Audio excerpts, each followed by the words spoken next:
Another morning guys. So ngayon, ito topic natin ngayon. So paano i-boot up ang isang computer na maayos. So as you can see in the first step, sinaksak. Second step before that is isasaksak mo yung hard drive. So open natin.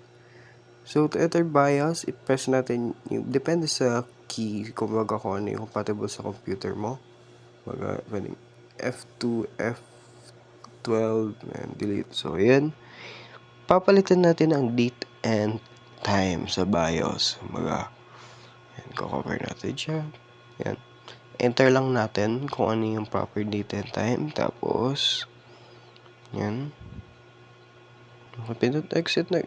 Yan, enter na guys. So, yan. After natin enter yung password. So, ingatan nyo lang na mag-boot up yung computer nyo. So, ayan, may adjust lang tayo ng konti. Yan.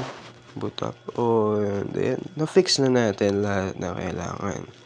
So, after natin i-boot up, i-exit na natin siya to the main interface dun sa exit ng BIOS. After that, napakita na yung CMOS kasi kung sira na is papalitan na. And remove the hard drive. So, yun lang. Thank you. Bye-bye!